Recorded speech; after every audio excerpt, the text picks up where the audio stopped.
over Miami. You can't get that crazy. But I'll start with that. Just the initial choo-choo. It's hard for that win not to be greatly overshadowed by what was an insane weekend of the NFL. Who's riding higher than the NFL right now?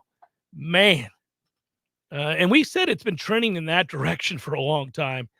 I'm going to start with FSU, and then I'm going to go right into the football. But I will also say this. It's rare. Everybody looks out for themselves. You're always going to look out for your favorite team. You're going to, you have your emotions invested, and depending on how long you've been invested with a program, let's say like Florida State or Florida A&M or wherever it is, or in the case of your professional teams, how long you've rooted for, like Tom roots for the Mets, I root for the Pirates. How long have you rooted for the Rays or Braves? I know Braves fans really, got to exhale this year a little bit. And then professionally, you have your teams. And so you rarely really feel all that bad for a random fan base that you're not connected to. You have your rivals, like over the years, it's kind of changed for the Bucs because we haven't always been in something known as the NFC South. But my attention shifted over the years back when it used to be Green Bay, Chicago, Minnesota, Detroit that you worried yourself about in my youth, right? But then it was, then the NFC South happened. And so we're rivals with the Falcons and Carolina, New Orleans, right? And so my ire or whatever is directed more towards them than really anybody else around the National Football League. And then I have some sort of, everybody does, ancillary ties to my friends' teams, right? So through Tom and through Jamie, his wife, and through some mutual friends that we have, Joey and Bill and a few others, I kind of like the Vikings. I don't spend a lot of time thinking about them or anything like that. But if they're playing and it's a game between two teams I don't care about, I'll be like, I hope the Vikings win. And that's just because I know people who are diehard and root for them. And then I feel that way about a couple other teams too, just friends that I have. If the neutral site game don't care about somebody, I hope the Bears win because I have a couple friends that are Bears fans.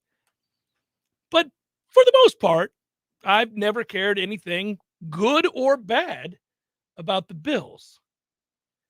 But I do now. I mean, there's no fan base on earth who has ever had more running kicks to their testicles than the Bills. And that was the ribbon on top.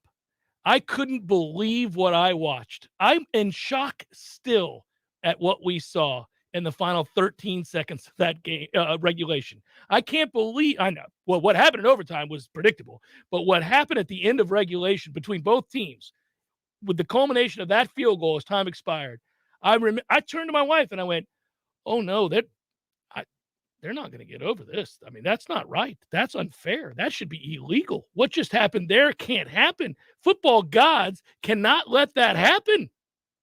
So I just want to get it out there. And in particular on the chat, Tom, I'm not even looking at it. I know you've probably already had a lot to say. But I'll check during the commercial break. But damn it, man. Just know. That's not right. That can't happen. I mean, that's just so damn wrong. I was flabbergasted with what we saw there. I mean, it also could be really tough if you're in a position where you're going to get off the schneid and your in-state opponent has beaten you 8 straight times on the hardwood, and your new football coach who you're so proud of said yes to you because he wanted to be a Hurricane. He's a Miami man. Walks on the court, oddly, strangely, in a little timeout where everybody's on the benches, and he turns into a Dabo Swinney cheerleader.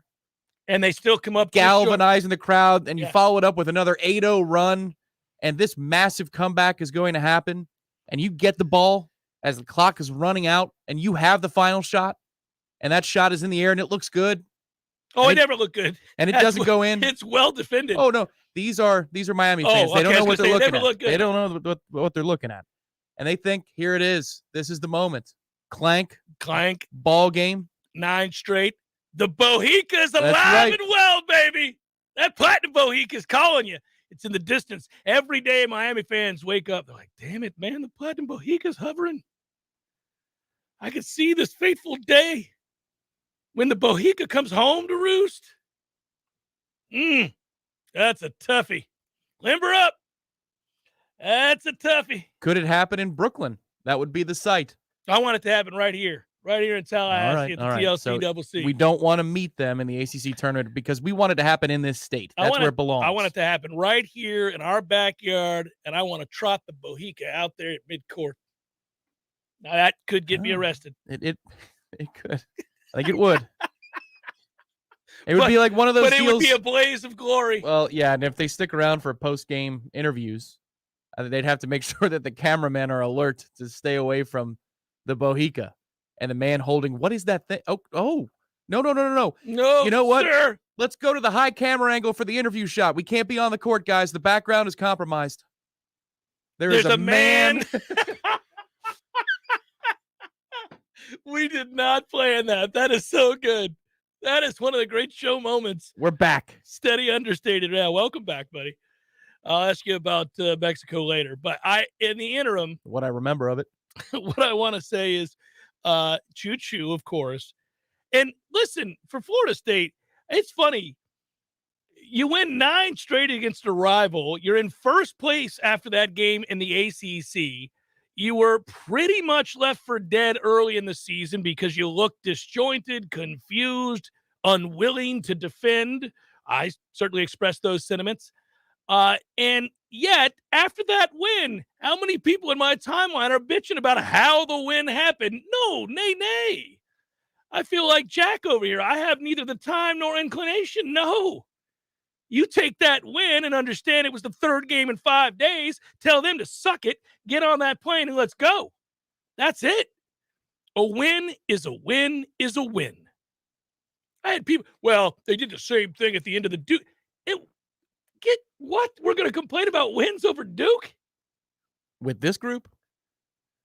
So Florida State has now won 6 straight games to move into first place in the ACC. They have swept their rival in the span of 11 days and now won 9 straight over 9. 9 times.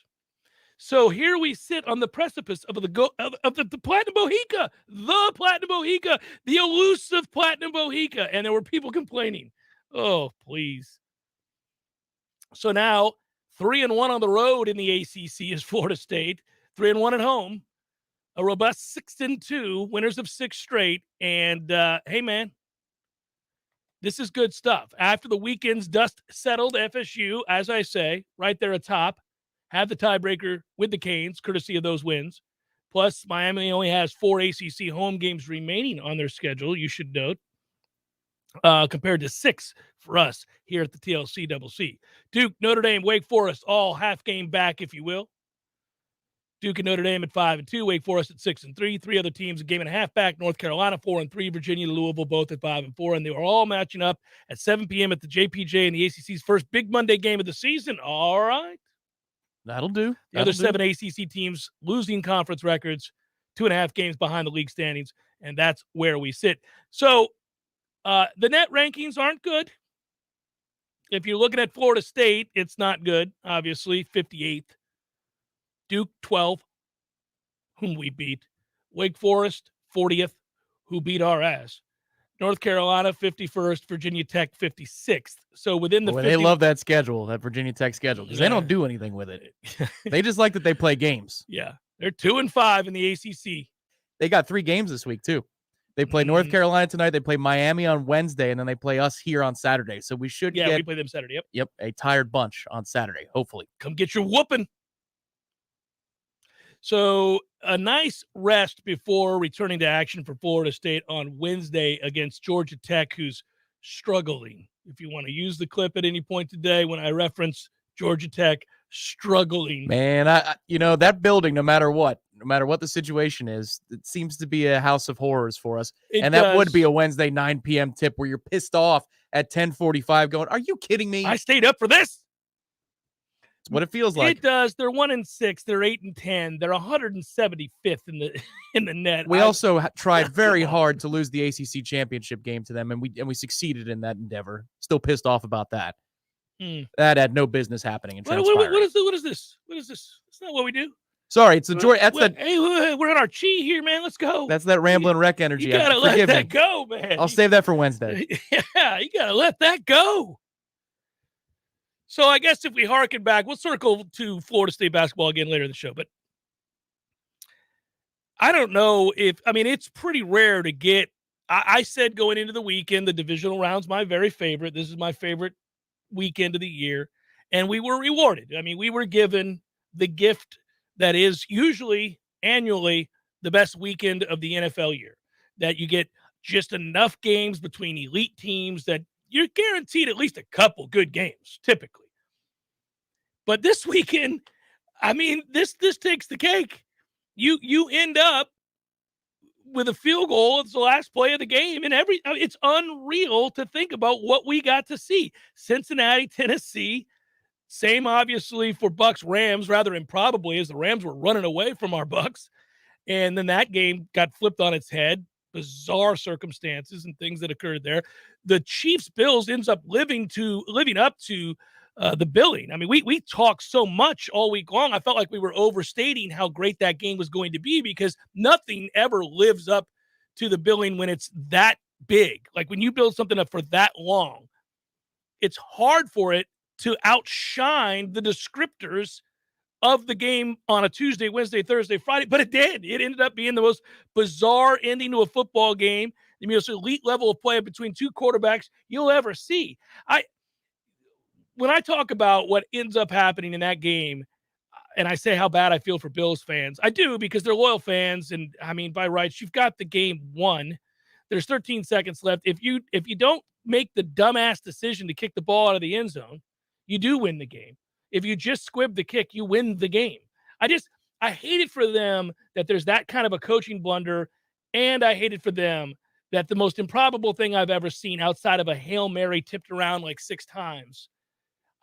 You never in your life see somebody go from their 25 into field goal range, like comfortable field goal range, 49-yarder in 13 seconds. You saw something akin to that in the earlier game yesterday. Well, yes, in the sense that you allow Cooper Kupp to be in man coverage against the safety, that's absurd. And, screw you, Todd Bowles. I get it. But no. There's 13 seconds left in the game. You've just won the game because your quarterback is a superhero. The torch has been passed. Josh Allen has now told the world, I'm the guy.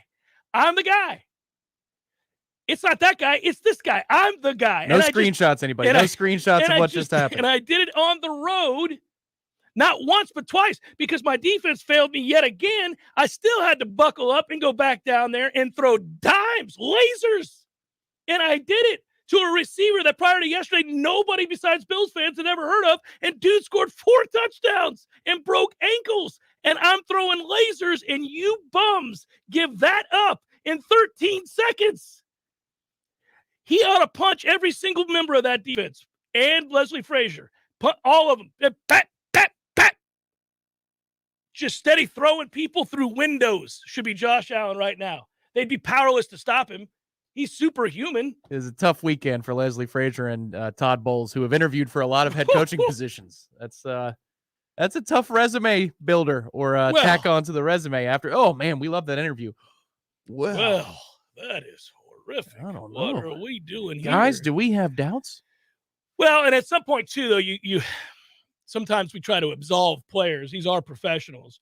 They're too high on the play. So, first of all, too high. Yeah, they're in too high, man under, on the throw to Tyreek Hill. That rule is that they can't get inside of you. What are we doing? You can't get inside. You let them throw it in front of you. That's fine. Can't get inside of you there because you're funneling everything to the 2 high safeties. So you can't let them get into the middle. It's unreal. Now, Tyreek Hill's fast. He's very fast. But, man, you've got one thing to do there. You have to funnel him outside. He even takes an outside release because he knows that's what you're giving him. And you allow him to cross your face and get inside, and it's a foot race. And you ain't winning that foot race. Nobody is. And so you have to watch the deuces. You have to watch the deuces come up again, which, by the way, first of all, there should never be such a thing as taunting in the NFL ever. But if you're going to make it a point of emphasis, which you shouldn't, then you kind of got to call that. It's just haphazard when they want to do these things, right? You want to call taunting on Sue, but you can't call it over here. No, man. No. It doesn't work that way. First of all, get rid of the rule. Grown-ups paid millions of dollars, gladiatorial sport, shooting up drugs just to get on the field. They can handle be called an MF. It's all right. Just let's play football. Whatever. But that play happens, and you still overcome it. You overcome it, which is absurd in and of itself. I mean, like I just hated for him. I hated for him. I almost can't recap that game. It was amazing. Now, again, as a neutral observer, if I remove my emotions at the moment, I just felt lucky that we were watching these two guys play this level of football. I didn't think it was possible to take the ball from your 25 and set up a 49-yard field goal in 2 plays. I didn't think it was possible. Man, coaches are already paranoid, and they cut. There are certain situations where you go, man, it's over. Don't worry about it. No, that tape will scare people right back into being overly paranoid about any situation, and they'll make mistakes because they're trying to avoid something like that. Like they'll kick it out of bounds or whatever. Well, if you squib kick that, the game is over as long as you tackle them. You take 5 seconds off the clock on the kick, and they can't do that. They can't do. That's the whole reason. Tony Romo was right. He said it in real time. And at the time, you're kind of kicking around in your brain. You're like, well, you don't give up a kick return. You're not going to give up a kick return. Go cover the kick. Yeah, cover the kick. Hit one of the up men in the chest, and there you go. And stick his ass. 5 seconds come off the clock. Right. There's 7 It's usually a fullback type player that's up there. Yeah, 7 or 8 seconds left on the clock. They can't run 2 plays. I mean, they can, but they're going to run basically a play to the 50. They're going to throw a Hail Mary. That's just, no, buddy. Well, today the conversation will mostly, and I'm not saying on this show, but in football circles, what they're going to fall back to is the NFL's overtime rule and about whether or not both teams should get the ball. For years, I've said no, because defense is equally a part of the game, and you had every opportunity to get a stop. So the fact that you didn't get a stop with 13 seconds left meant that you went to this overtime and you put fate in a coin flip's hands, which is really difficult. I mean, I hate it, but that's just the way. I mean, defense is part of the damn game. But, and of course, we know that happened to Kansas City when Tom Brady did it to them in 18. But I will say, for a league that's hell-bent on giving the offense every possible advantage that there is to score points, because they want points. I mean, what are you waiting on? Just go ahead and get rid of the rule and let both teams touch the ball. I mean, if you want your league to be built around these dynamic quarterbacks and you want points scored at all costs, and you set up the rules so that guys can score if they're at all proficient, let alone exceptional, and both those guys are, well, then just get rid of the rule and let's go. Let's move it on. I'm surprised maybe you pull a yet. soccer, you just play a quarter, and whatever the score is at the end of the quarter. It used to be that way. Yeah. Oh, did it? Mm-hmm. Yeah, I would prefer. I don't know. The black and white TV days? I'd prefer they play a whole quarter. And they're going to tell you, well, they're tired. It's man, get out of here. What these guys do to get themselves prepared after 18 weeks. I mean, that's never a real argument. They just added another game instead of a preseason game. Yeah. It's like when Jim Phillips was talking about it a couple of weeks ago, and he's talking about extra games in the expanded playoff. Well, there's just too many games on the human body on these poor student athletes. Well, they've been saying that since they went from 10 games to 11 games, 12 games. Nothing excuse. Yeah. Coming up on Thursday night ACC football on a short week. Yeah. Get out of here. Also, and I didn't get a chance to mention it because it's almost too much to get to. A lot of firsts this week, and a lot of things where you think, okay, well, I've never seen that, and certainly the Bills Chiefs had all of that and then some. I've not seen somebody on an opposing team on the road win a playoff game in which their quarterback was sacked 9 times. Joe Burrow's a bad man. 9 times. McNabb in 03. That's the only other one. Is that the one? Yeah, that was what the graphic said during the broadcast, yeah. I just don't even recall it being that ugly. Like, I felt like Joe Burrow was going to get killed. It was getting silly every play. A lot of fan bases. So for everybody that's not left in the playoffs, and that's most everybody at this point, Green Bay as the 1 seed sitting at the house. Bucks as a 2 seed sitting at the house. Dropping a 10 spot. Come on, Aaron. Yeah, thanks for the 54 yards passing in the second half, Aaron. Oh, no. I'm sure that was a conspiracy too. But what I would tell you is that everybody then is required to fall back on assessing what's, their needs and where they go from here and what do you do in the draft. I was thinking about how everybody feels today that got, that made the playoffs and is no longer in the playoffs. And it's interesting. If you're Buffalo, I mean, I know it's hard today and there's no way you can think about this, but the core of that team is all coming back. And you have one of these freaks of natures at quarterback who's only getting better and more confident. That will only serve to make him better and more confident. He made plays that just were completely off script and just silly. So I don't know. You've got that guy now, right? He's basically akin to Patrick Mahomes, just a bigger version of Patrick Mahomes. And if you're, let's say Cincinnati loses this weekend, which certainly appears that they will. Unless Orlando Pace is running out of that tunnel and he's magically 26 again. Yeah. So let's say you're Cincinnati and you lose this weekend. Been a hell of a run, get you a division title, and you have yourself an unbelievable quarterback, and you're set for years to go along with a freak receiver. You're there. You just got to build your offensive line. You know exactly what you have to do. You just got to get better on your offensive line. If, I guess there's much greater mysteries surrounding both Green Bay and Tampa Bay in the NFC than anything else. We'll talk about the Bucs. We did a Scuttlebucks version. It's up now, or should be posted anytime now, where we talk about who's moving on and who hasn't. But that's an easier thing to do when you've anteed up, won a Super Bowl and a division in 2 years. You're like, okay, well, we knew this time would come. Let's figure out what we're going to do with the healthy players we have and which of the veteran players do we not want to bring back, and then go from there. Green Bay's in a more interesting situation because it can't happen.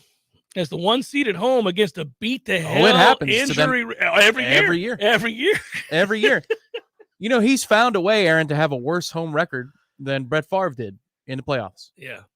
He's found a way to become, now it's debatable about who was the better Packer quarterback.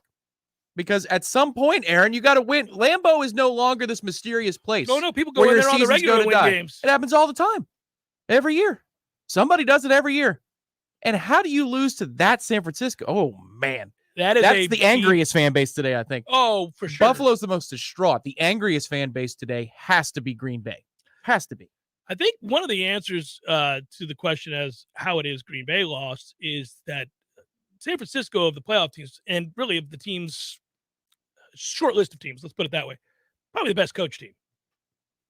Oh, well, yeah. Yeah, I mean, they're limited. Yeah. They are so limited, and he puts them in a position on the regular. How about Matt LaFleur telling, Buck and Aikman, right? Joe Buck, Troy Aikman, before the game, that the only way we're going to lose is if special team screws it up. Yep. I just hope they don't screw it up. What a thing to say to a media member outside the circle. That's indicative of, that's a problem. They were dead last in the league. They only had 10 dudes out there in the final kick, too. He would have made it anyhow, but still, it's just indicative of the problem. That's like the Willie era stuff. Yeah, you're like, well, so you're last in the league coming into the postseason. You know this. You know it enough to say it out loud before the game. Outside the circle. Everybody circles the wagons, but apparently Matt LaFleur has had enough. Oh, we all know about our special teams. It's Jeff Cameron Show, 93.3 Real Talk Radio, Warchant TV. Just ask your doctor. The vaccines are our best defense against COVID. If you're 12 or older and you've already gotten yours, now you can give yourself a boost with a COVID booster. It makes the protection you already have even stronger. We can do this. Find boosters near you at vaccines.gov, paid for by the U.S. Department of Health and Human Services.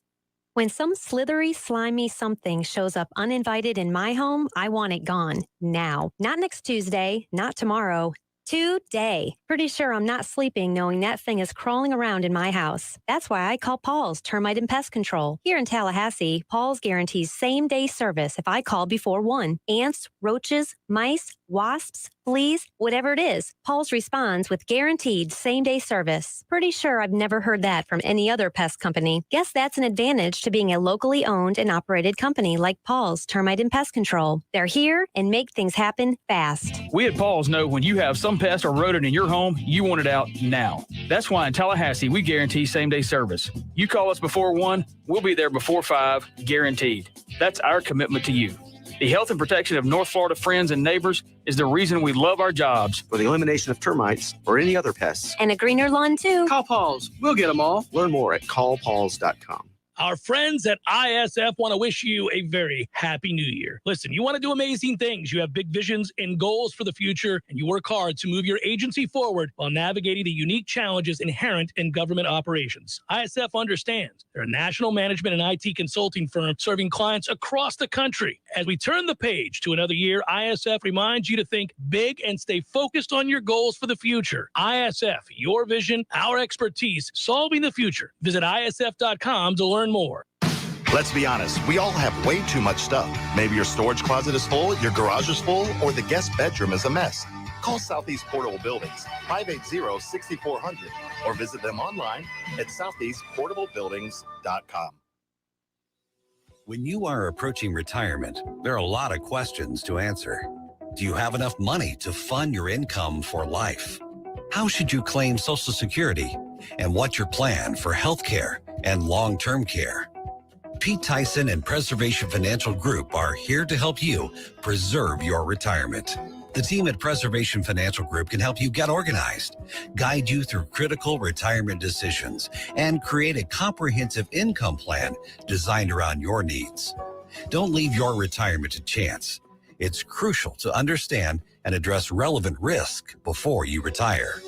To schedule a free, no-obligation consultation, reach out to Pete Tyson and Preservation Financial Group today. 850-523-6118. That's 850-523-6118.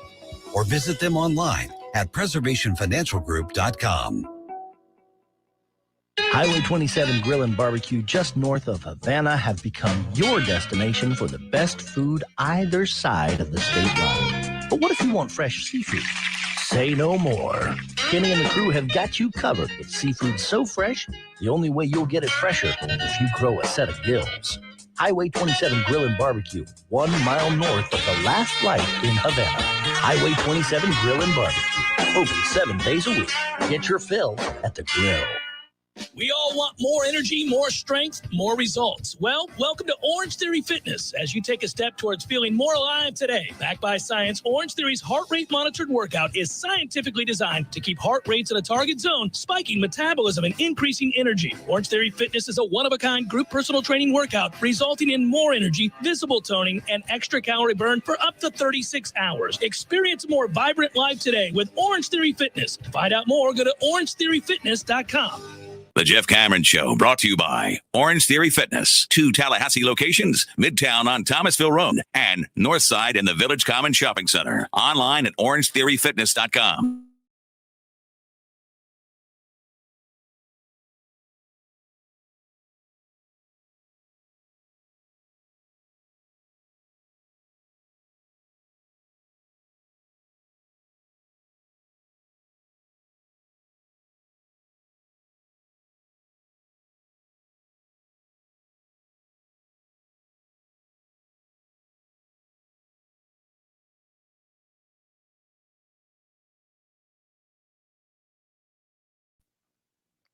Given the amount of time we've done the show together, sometimes Mondays can be overwhelming where you're gifted all of this stuff. And then you go, okay.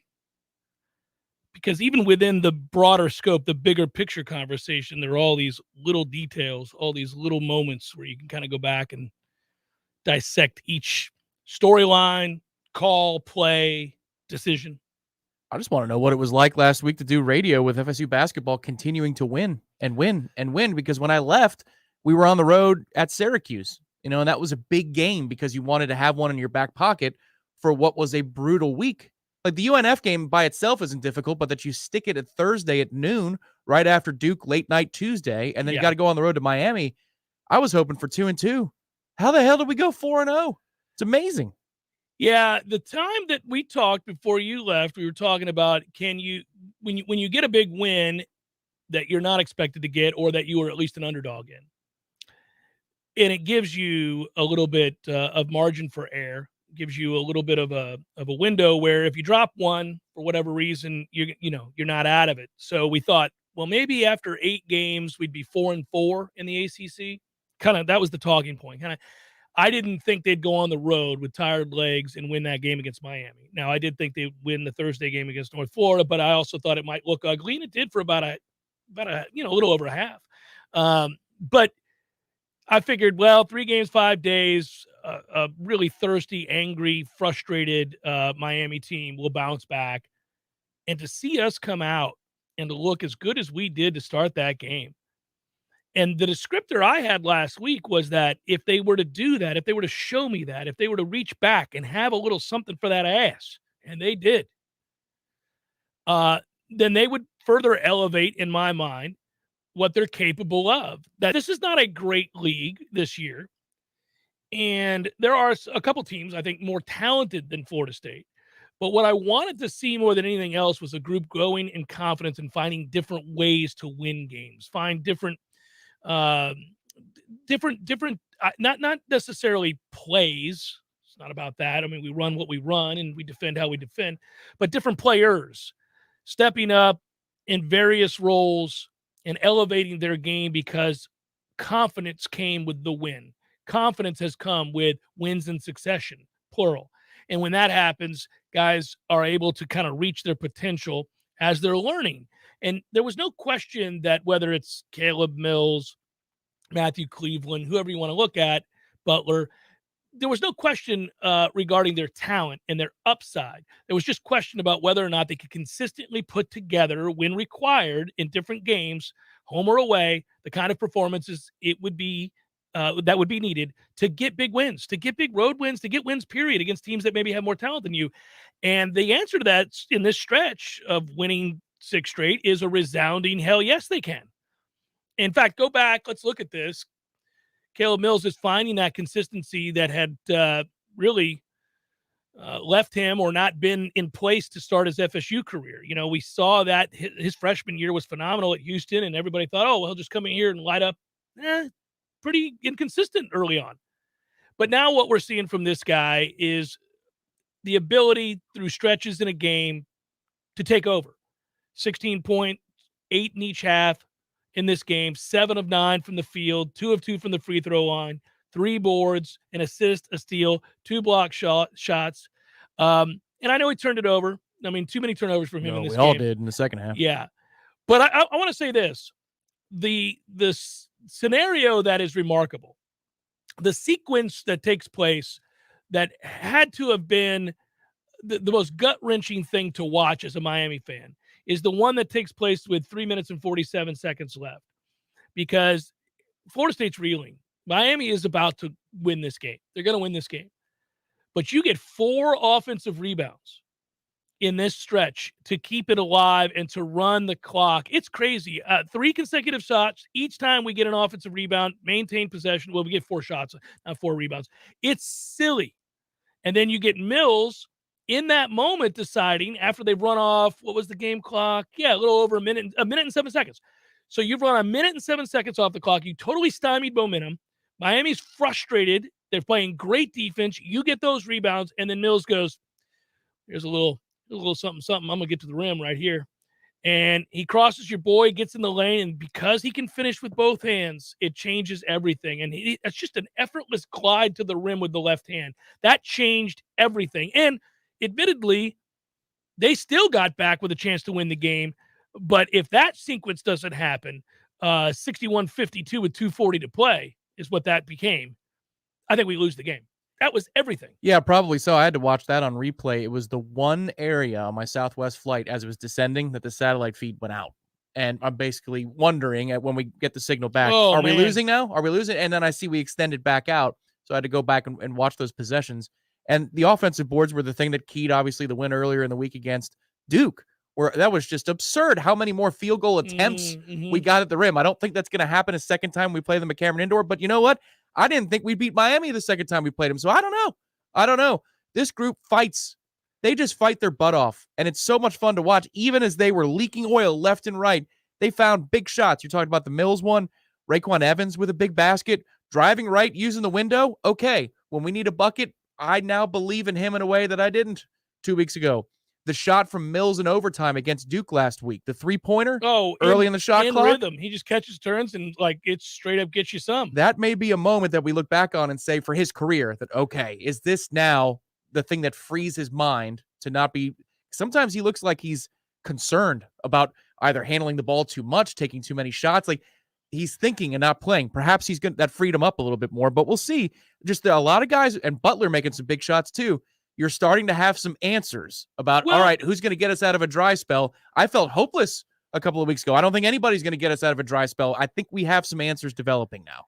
I think what's cool about what you're talking about is in referencing a couple things here. First of all, they fight. Well, they fight on defense right now. Miami scored in the low 60s again against us. That's well below their average of 77 points a game. In the previous 7 ACC games, Miami's averaging over 82 points a game. So against us, they get shut down. That's our length coming into play. That's our effort on the defensive end. And that's also us getting so many offensive rebounds. We really make it difficult. We generate extra possessions. Which I thought would just be something we could never do this season. And they're doing it. They are. The other thing is defensively, the rotations have gotten so much better. You can tell. And this is something I've harped on a bunch the last couple of weeks, which is Leonard has talked about with the injuries and COVID protocols, how this team did not have a chance to practice and play together as much. You're starting to see the fruits of working together. Now, last week, I'm sure they didn't do much in the way of practicing at all. Too many basketball games. But you can see it. There were 3 or 4 possessions against Duke in the second half where they're making excellent passes, and we're right there, right in front of them. You wouldn't see that earlier on in the season, especially the Purdue game, the Florida game. We're giving up wide open looks. The Wake game, I was sitting there appalled. I came in here and told you I've never seen a Florida State team play with such little effort on defense in my life. It's a layup line to the basket. Anywhere you want to go, you can get to the basket, and that has changed, and it's great. Think about how frustrating it has to be for Miami. I'll just bring this up, okay? When you're talking about athleticism and basketball skill, okay, now think about this. You got from Cameron Fletcher, he went scoreless in this game, as he usually does. This is amazing. At some point, they'll get something out of him. But anyhow, nothing again. He was 0 for 1 from the field. Then you get 3 points out of Wyatt Wilkes. You get a total of 4 points from Jalen Worley. That was all in the first half. He's largely done nothing this year. Matthew Cleveland has a grand total of 4 points. 4 points, Matthew Cleveland. So, they must have had a bunch of veterans score a bunch of points. Malik Osborne, thanks for the 4 points. 1 of 10 from the field. He's injured. It sucks. My point is 1 of 10. 4 points from Malik Osborne. Again, I've just named you a bunch of guys that if I said you're going to get either 0, 2, or 4 points from on the road, and yet you're still going to win a basketball game, you'd be stunned. And Gom had 6 points. They're starting to work him in. That's nice. Naheem McLeod started his 4th consecutive game scoreless. Raekwon Evans had 7 points. Played a good game. 7 points. How the hell did Florida State win the game? I mean, every guy I'm telling you about, 6, 4, 2, nothing. It's crazy. Because you needed 61. Whatever. You know what I mean? Like, you didn't need much. Well, you got 16 out of Caleb, and you got 15 out of Polite, who's now played 2 of his last 3 games well. That's good to see. We're starting to, okay. It's about time, Anthony. We're waiting on you there. There are still moments. Yeah. There are still moments but where you go, my God, sir. But it's stunning. I mean, Wyatt Wilkes, veteran player, had 3 points. Like, a lot of times you can say, well, maybe somebody got hot, scored 9 or 12. No, he had 3. Miami's like, wait, this doesn't add up. How did they get to 61? It's crazy. Oh, this feels like a group that it's that way. You don't care how it happens, just that it does. There have been teams, many of them, in the last 5 years where you say it matters how they get the job done. This is not one of those groups. Oh, right. Just keep racking up wins. Just keep doing it. Get to the tournament. That's unlikely. It's a great job if they can get there, because even though they're winning these games, I don't feel much better about a lot of the warts that we saw 3-4 weeks ago. The rotations are getting better defensively. You're seeing more confidence on offense. There is some development there, but they will go cold for 5-6 basketball minutes at a time. That's going to happen. And they're going to give up some open looks from the perimeter. And if your opponent hits them, you're in trouble. There are just some things that I don't think we're going to be able to overcome, especially when it gets to March. But let's get there, because that would be, for this group, one hell of an accomplishment. Every year, the bar moves a little bit based upon what your potential is. Get there. Get your 13, 14 ACC wins and get to the dance. That would be an amazing accomplishment. They're on their way. They're on their way to doing it. They're in first place in the ACC, so our continued talk of I don't think they can overcome it. Well, they can in the ACC. I agree when we get to the postseason, they're going to face some better teams, and that's going to be hard. But I don't really care in a transition year after several seasons of having guys leave the program early that would have aided your endeavor to find consistency. You're still finding a way to win games to the tune of you're in first place in the ACC as we sit, basically at the midpoint. At what point would you dare to dream that they could win the ACC regular season? Because how many contenders are there really? 5? I mean, Notre Dame would be in that discussion. Mm-hmm. Do you believe in Wake being a long-term member of that discussion? They beat our ass. How many teams have recently? Yeah, I mean, Duke is part of that discussion. Miami is. Yeah. If they don't fall apart, we know their history. So at what point would you believe? We've got Georgia Tech on the road, Virginia Tech here on Saturday. Then we go to the Little John. If we win all 3 of those, do you believe it's possible? Do you need to have the 3 wins in a row more, or do you believe it now? No, because they could continue to win, and it's not going to, like you said properly, it's not going to erase the weaknesses. This team, as we talked about last week, has a ceiling. And it's not an elite level ceiling. It's not like this team, they're coming together, they can go to the Elite Eight. Nope. They're not going to do that. They're not. Now, if they do, I'll stand corrected and gladly scream it from the mountain. That's a fun mea culpa. Oh, that's a fun one. Indeed, they're not going to do that. Now, I know tournaments are weird and all that stuff. They're not going to do that. But, I don't know, fool around and get into the final 3 games with a chance to win the ACC in a transition year. I don't care what we do in the postseason. I really won't. I won't. I mean, I say that when they human nature, you'll get when they tip it off. I mean, I'll be wanting them to win, but perspective, I'll be like, it's a little bit like the Bucks this year. We said coming into the season that, hey, listen, we won the Super Bowl a year early. We won it. So you're playing with house money. Now you're just trying to get really greedy and win back-to-back Super Bowls, and that's going to depend on health. Well, they weren't healthy. They weren't healthy. So, I kind of went into the Rams game like you. We both thought the Rams would win that game. I picked them in my picks for the Rams to win. Yeah, especially around 145 yesterday when I learned that Wirfs was not going to play. That's a toughie. Boy. So, listen, I didn't like the way the game ended. I can't believe we decided to blitz 6 in a situation that leaves our safety in a one-on-one with one of the best and most productive receivers in football. It's absurd. It's asinine. It makes you mad. Absurd. Well, it's absurd. And when you say it out loud, it really makes you angry. But I was like, we're playing with house money. The thing that sucked about it was that Green Bay blew it. So, you're going to host a San Francisco team that's also a MASH unit. Yeah.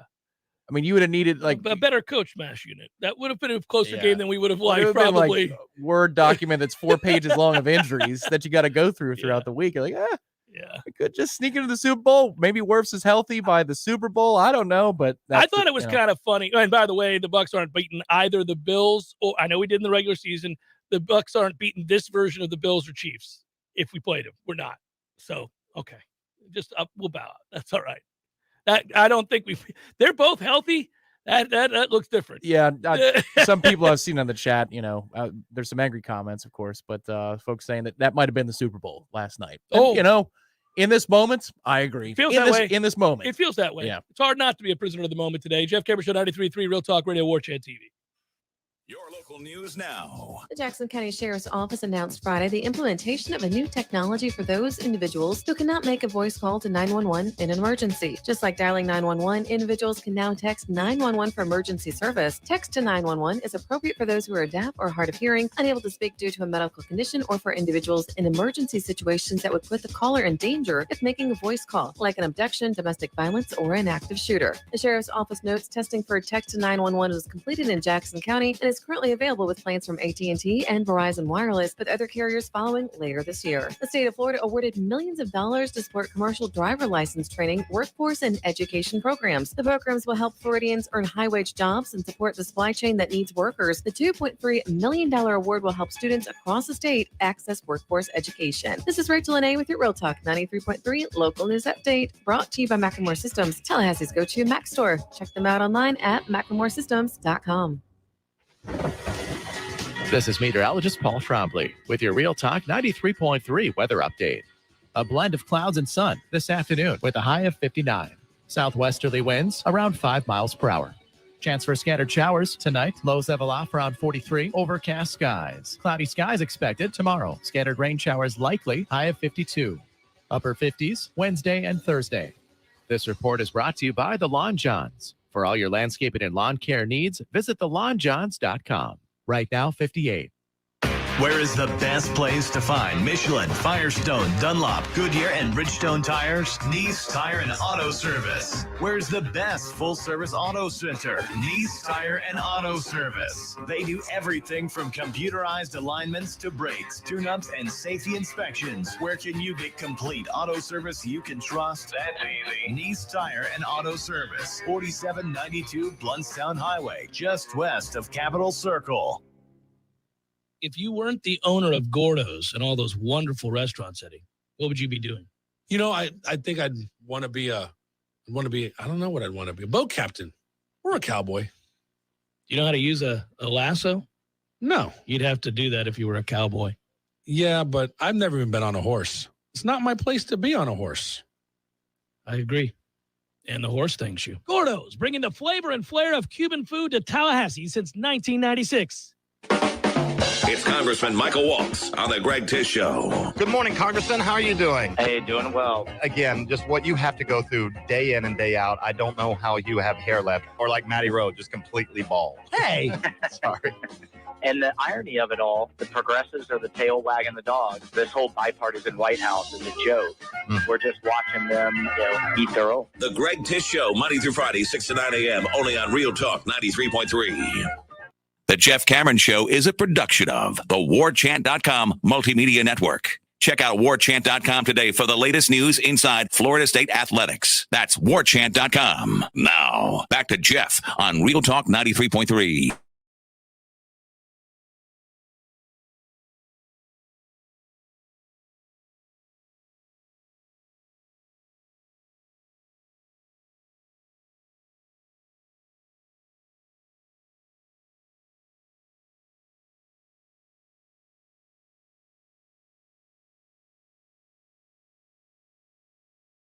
Reminded me of 2014. And certainly we can relate to this, Tom, and all those, really the entirety, anybody who's a fan of somebody other than New England, let's say. If the Bucs had come back and won that game and Tom Brady had won his 10th fourth quarter comeback, he's already got 4 more than Joe Montana as it is with 9. You're down 14 with 3:56 to play and no timeouts. And you still tie the game up. And you tell Jalen Ramsey to get you some. It was a bad half an hour for Noles. Oh, Cam tried to give the game away, and Jalen got beat repeatedly, which is good for Jalen. You need a little something. There. That was abuse. Yeah. Nothing short of it. Yeah.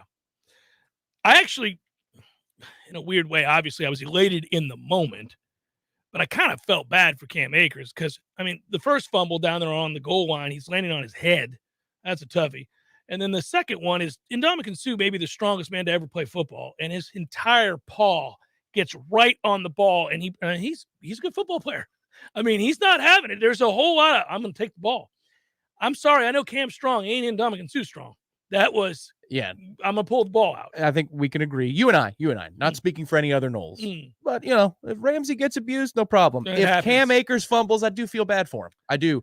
And in that moment, I thought, oh, God, he's going to get letters and tweets and all kinds of... people are stupid, yeah. Because if we come back and win this thing, and it felt like we were going to the moment that Lenny made the guy miss in the hole on 4th and 1, which was an absurd play just in terms of the roller coaster of emotions that you can have in 0.7 seconds. I felt them all.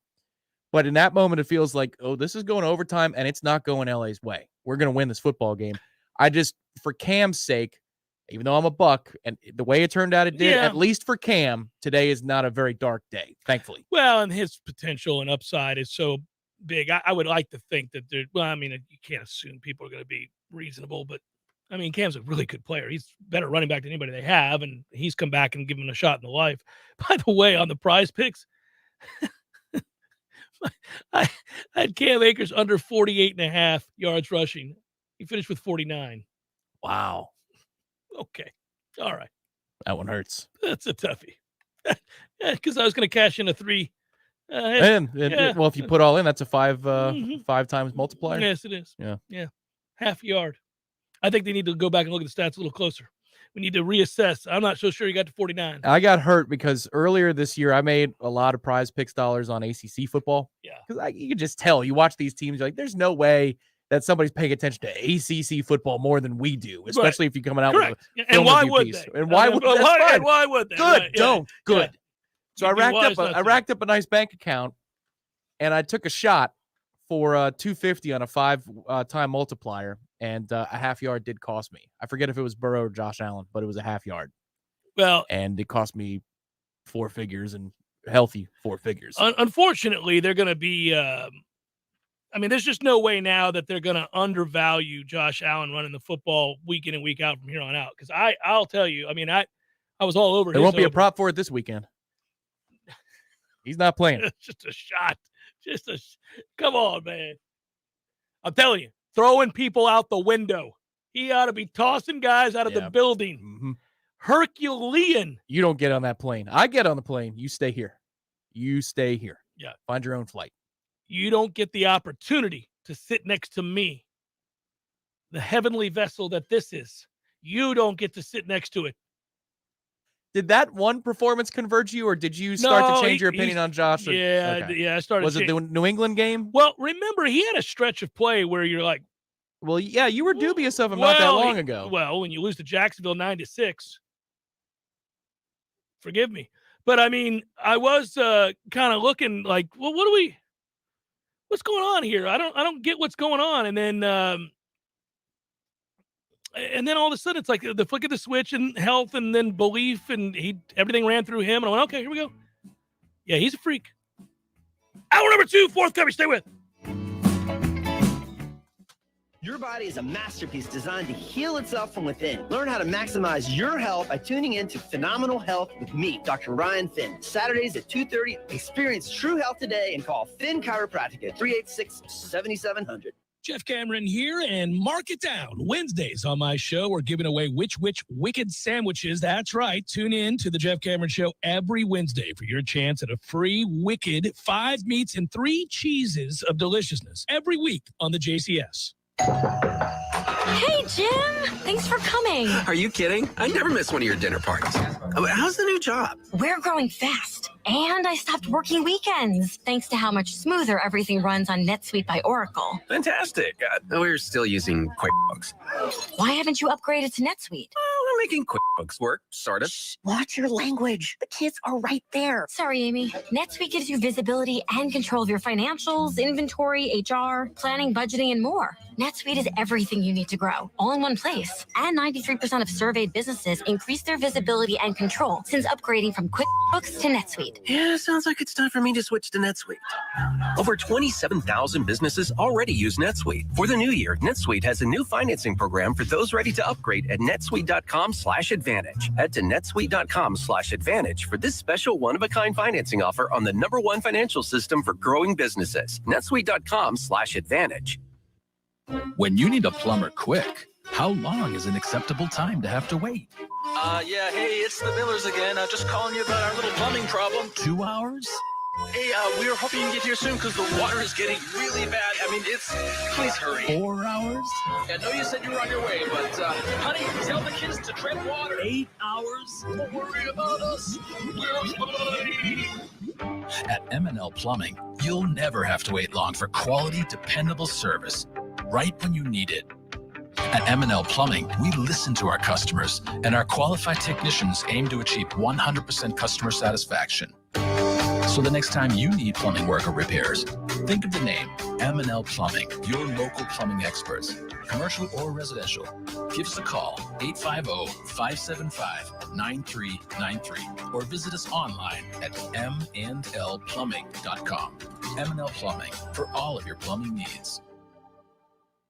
There's fun to be had every night at the Corner Pocket. Take home prizes on Trivia Tuesdays and Beer Bingo Thursdays. And kickstart your weekend with Martini Fridays. Plus, happy hour runs every weekday and game day specials every time the Noles take the field. Watch all the best games at the Corner Pocket's Vegas Wall, featuring 560 inches of flat screen TV heaven. Oh, really? The best food, the best drinks, and the best place to watch all the games. Tallahassee loves the Corner Pocket. Coming up next, more of the Jeff Cameron Show. Live and local on Real Talk 93.3. WVFT, Greta, Tallahassee. Breaking news this hour from townhall.com. I'm John Scott. Stocks have plunged deep in the red, putting the benchmark S&P 500 on track for what the market considers a correction, a drop of 10% or more from its most recent high. The S&P fell 2.5% in the early going and is now down about 10.5% from the high it set on January the 4th. The Dow was down more than 1,000 points earlier.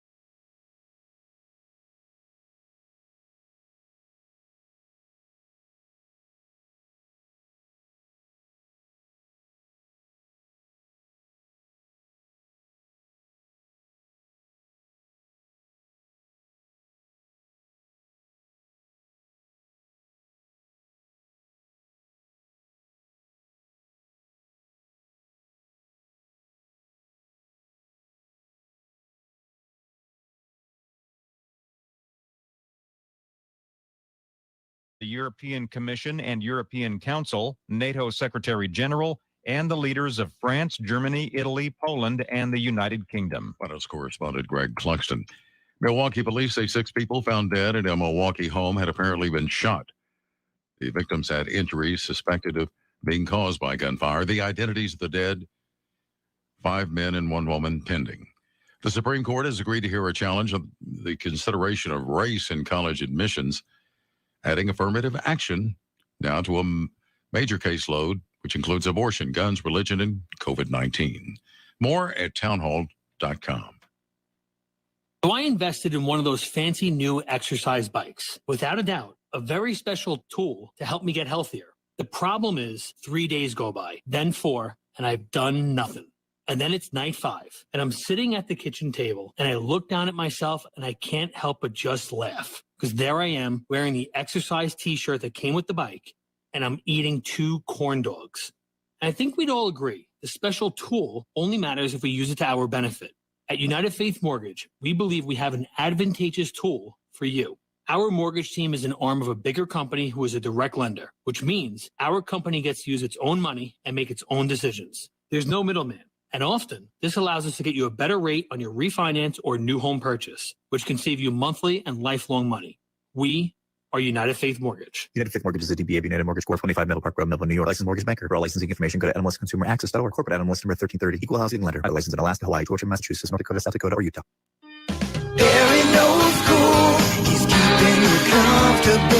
This is Kyle, service manager from Barano Heating and Air. Schedule an appointment from your mobile device to learn about our Total Comfort Service Program. With guaranteed same-day service, 15% off necessary repairs, and $25 berry bucks to use towards air filters and other products. Turn to the experts at Carrier and Barano Heating and Air. Any day, anytime, anywhere. Online at baranoac.com. Florida license CAC 1816-186.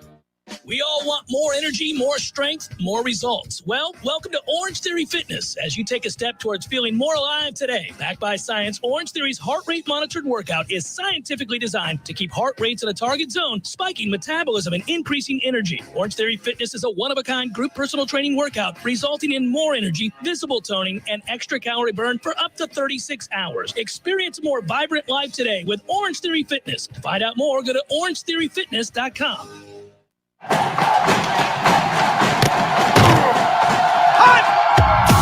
Broadcasting live from Florida's capital city, this is the Jeff Cameron Show, brought to you by Orange Theory Fitness on Real Talk 93.3. Now, stop what you're doing and listen closely. It's time for the Jeff Cameron Show in 5, 4, 3, 2, 1.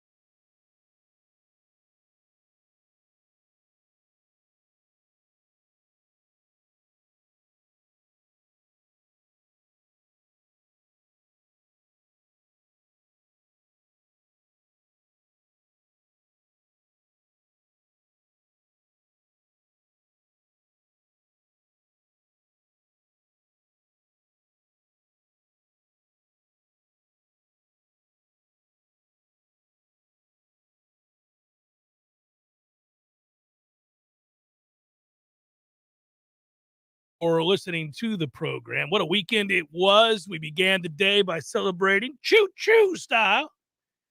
Noles beating Miami over the weekend, keeping the winning streak going. 9 straight over Miami specifically, and 6 straight for Florida State as, man, it's just an improbable run, I got to admit, with all the growing up that they have to do, and the maturation process is usually not kind to a team in the ACC as they figure out their roles, and yet you're watching it happen before our eyes. The team's gritty. They're tough. They fight, and they give themselves a chance late in games, and they find ways to win games. They're also not lacking skill. Let's not get it twisted. They can play. They've got length. They've got some guys that are dynamic scorers with the ball in their hand. They've got a willingness to defend, which they didn't have earlier in the season. I think confidence has helped embolden them in a lot of ways. So we'll see if they can keep it going in a down ACC. I don't want to discredit Florida State. I want to celebrate them, but at the same time, I want to be a realist about this, because I think there are real holes in this team. And like we said, they've got a ceiling, but they're overcoming it for now. And look, all that matters is you're winning games. At the end of the day, they're winning games.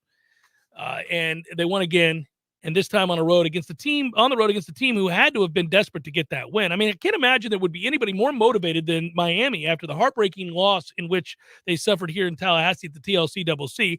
And or, by the way, a reminder, I'm sure they were told one too many times coming into the game, you've now lost 8 straight, make it 9 to your arch rival. That has got to get under your skin a bit. It's not like they're lacking talent. So that loss at home for them, no matter the valiant comeback attempt, is still rather devastating. And I think our fans were surprisingly focused on a lead that dwindled, and it was significant. And I thought it was shocking that the lead was amassed as it was in that first half, because I thought Florida State would have a hard time finding strength in legs that had played 3 games in 5 days, or this being the 3rd game in 5 days. And so maybe a combination in the second half of hitting the wall coupled with desperation from Miami, perhaps some tentativeness as you try to waste clock. And all of that conspires to the next thing you know, we got a 12-point game. Once it's a 12-point game, you begin to realize how quickly it's going to be a 6-point game, and all of that is true. But in the end, it matters not. As they say, and it is true, a win is a win is a win. And for Florida State, it's another win. And now the Noles sit in first place in the ACC. That's a big to-do. Yeah, and you got some good film in the second half, too, because Miami, once they broke out the press, that gave us some issues. We were able to break it a couple of times, and there was one possession that I thought, man, you break the press, you get inside their 3-point line, and I think it's Mills who's waiting on the baseline, and we decided to dribble it out.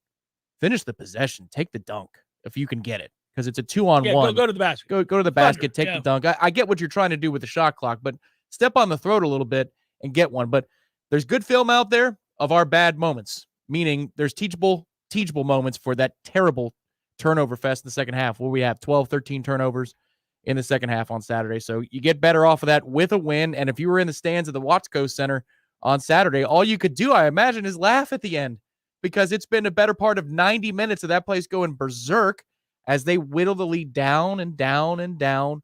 And they get the final shot, and it wasn't enough. Unfortunately, they shouldn't have let Wyatt score that bucket before the half. Made all the difference in the world. My dear, dear friend, and you certainly know him and are friends with him as well, Matt Britton, his lovely wife, and Ryan and his sister, they were all there. They go every year to our home away from home, the Watsco Center, where Florida State has celebrated many a victory. Very comfortable there for all the Noles involved. Most of my Noles in South Florida hit me up with a text before they hop in the vehicle to drive on over and enjoy the game. Usually they're pretty relaxed, tailgating a little bit, maybe having a few pops, talking about the last win there, which was just a year ago, and the win before that, and the win before that, and all of the subsequent wins that we get down there, which is every year. And they were there, and they filmed the final possession. And I have it on my phone, which I will show you before we leave here today, because it is joyous. And I also have to commend our friend on his boisterous reaction to the miss. And he let him know. And the Miami fans around him that had to hear that celebration and had to hear a reminder. In fact, full-throated reminder. That's 9 straight, bitches. That's what he threw down with? Mm-hmm. That's a little risky. No, but I like it. I like it. Sure, no, that's what you do when you're home, when you're comfortable, when you're home away from home. Friends can speak amongst each other freely and openly when you're in a familiar setting, in a comfortable setting. place that you so frequently win and hang out. Still, if I'm Kelly, I'm like, dude, whoa, easy. Oh, no, there was no going easy. Easy. We're not getting stitches today. There was no going easy. They were told what time it was. And there were pockets of Florida State fans that I could see reminding Miami fans. Yep. Because I'm sure, I can only imagine what they heard in the buildup to that final possession, in which Florida State defended it perfectly, elevated, and ensured that the shot never had a chance. I think that makes Cristobal 0-1. He inserted himself into the proceedings with the microphone and whatever the rallying cry was. I couldn't hear it. I didn't have that part of the broadcast up. And the message he was saying, I don't know if they carried it on television or not, but I know that they filmed what he was doing. But if you're going to try and be that big a part of a game rather than be introduced to the crowd at halftime when you first take the job, that counts as an L. I think you're 0-1. I think you're 0-1 against Florida State. He's certainly over and trying to hire an OC. But I would tell you this, that those kinds of wins down there are always preserved in your memory and celebrated, and you can bring them back up time and again with friends around the grill, the makeshift tailgate, again, when you play them down there. Another win on the horizon. It's a beautiful thing. It's a beautiful thing. Now we segue to from a young team finding ways to win and now in first place in the ACC to the NFL action that was. Going to have one more note about us. It's more of a superstitious thing, but somebody in the chat posted that since you broke out the bell, they're 6-0. Since you broke out the bell on the other side of the glass. So you may need a reminder. But there it is. I feel a lot better about Wednesday.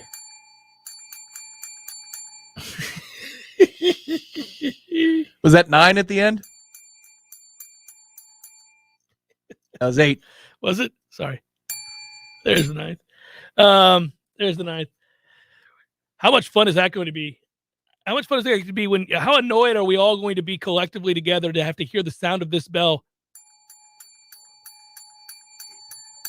10 times? Nobody's more upset than the beep beep and the trolley. The NIT trolley is devastated. There's got to be a graphic for the bell. Got to make one. Bell's a character now. It's a good character. I just can't fathom how angry Smoke Him If You Got Him is. He's like, damn it, man. Look at him. Finding ways to win games. Seems impossible. It's gorgeous in Tallahassee in March. This sucks. He kept peeking. Originally, he's peeking his head around the corner. Then he's driving right through our front yards, feeling good. What's up, guys? How you doing? Going to Blacksburg now. Here we go with the beep, beep. Ding, ding. Yeah, no, he's got nothing. The ding, ding is just chilling out. He's looking around. Well, what do we do? Carolina's losing games left and right. I take it to Chapel Hill. Second straight listless performance from North Carolina. Enjoy Syracuse again. Syracuse. Yeah, that's it's fun. So it is that I will note, by the way, Tom, I just saw this before I moved on. He read on Warchant that a Miami student, so he says, punched an FSU fan in the nose 3 times. Gotta move. Yeah, get out of the way. You can't get punched 3 times, dude. Get your hands up. At least turn the other cheek. Get your hands up. Also, not cool. I'd have to beat somebody's ass. That would have been a bad deal. You can't have all that. You can't have your fellow Noles standing there letting you getting punched in the face. What are we doing? Yeah. Come on now. I mean, how many consecutive before you can retaliate? I mean, after one swing, we've got to go in on the kicking somebody to sleep. But, okay. So that said, let's move on to the games themselves, which is insane. And I know there's no way to look anywhere other than, even though we got just a massive, an incredible crock pot full of greatness over the weekend. It's absurd what happened in the NFL. And whenever we are angered by, for whatever reason, like you look at the top 100 rated shows on American television, and it's like 94 of them are NFL games. Like, it's true. You'll find an exception here or there. There's an Olympic event. There's, I don't know, some sort of concert or something. The MASH 50th reunion show. Well, I'm talking about in the last year. Sure. I mean, it's insane. So it really is odd, and they did nothing to hurt themselves moving forward. My wife was glued to the television this weekend watching these games with me, and she doesn't even really care all that much. And there's oftentimes that she spends that time doing other stuff. Like, oh, you're going to be glued to the TV for the rest of the day? Yes, I am. Okay, I'm going to get some other stuff done. I'm going to go see my friend. Da-da-da. I'm like, go have a good time. Please, by all means, go. Have a good time. I'll be right here. Right here. You don't have to worry where I'll be. But she kept coming in. What, did they score again? Yeah. Oh, this is getting good. Yes, it is. That she's sitting down watching. She couldn't believe the end of the Bills Chiefs. None of us could. I thought the NFL was effectively done. Wasn't there a swath of people who said, I'm never watching the NFL ever again? Sure, watch the ratings dip. No. So wrong. If you look at the Bills situation, and I hate to do this to the Bills fans out there, but I don't know how many times Sean McDermott's going to have to answer for why they kicked it out of the back of the end zone. Let's just start with that. Why did you do that? Why, man? I want a fan to be able to ask him, not a reporter. Hey, coach, why'd you do that? Where's the loyalty, Jimbo? Why did you do that? You just saw your quarterback do something superhuman and you did that to him. Why would you do that to us? Squib it, man. Everybody knows you squib it. Everybody. It's a toughie. And, again, I felt bad for the Bills players when the coin toss came back in the wrong direction. You could see the look of, well, this is over. And it would have been over if the Bills had won the toss. So it was regression to the mean. Not that it would ever affect the next coin flip, because it could land 10 times on tails, and it doesn't affect whether next time is going to be heads or tails. Right. It's 50-50. Mm-hmm. But apparently Josh Allen was 9-0. Oh, in coin flips. No chance you're going to win that coin flip. Yeah. Of course, there is 50-50 chance you're going to win that coin flip. But you know what I know. Right, yeah. Oh, I've been on a heater on Flipping Tuesdays back in the old AJs. Yeah.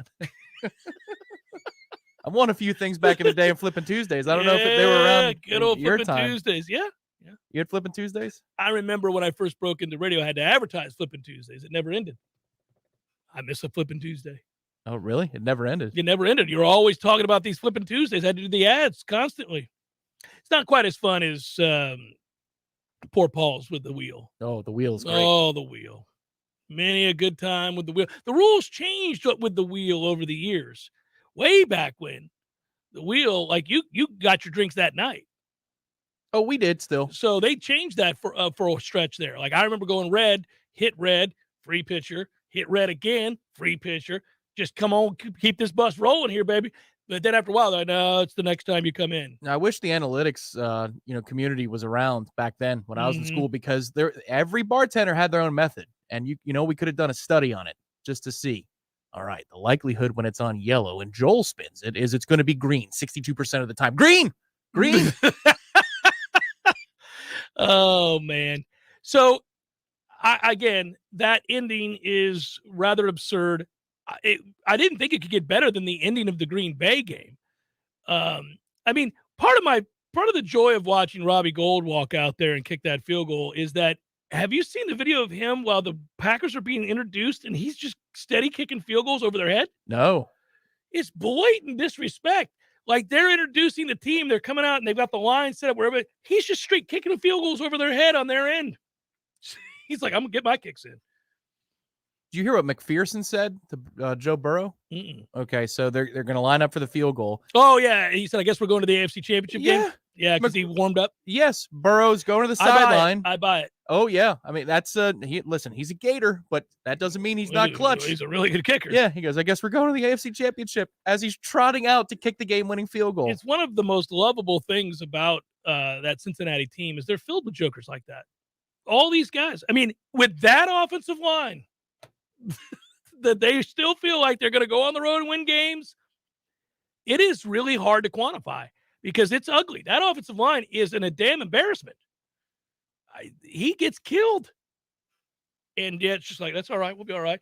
And the look on his face when he gets sacked the 4th, 5th, 6th, 7th, 8th, 9th time is remarkable. Because every time he just kind of gets up like, oh, that sucked. All right, okay, what are we doing? But the thing is, too, there's also 2 inexcusable sacks that he takes on third downs when they're in field goal range. He gets bailed out the one time. McPherson makes it. But then the other time he takes a sack, it's like a negative 25-yard play. He's at the 50. Yeah, he'll learn. And they're bringing 6. He's got 5 to protect. That's an awful quarterbacking play because you got to know. You got to know. And he accounts for the 6th man, but it doesn't matter.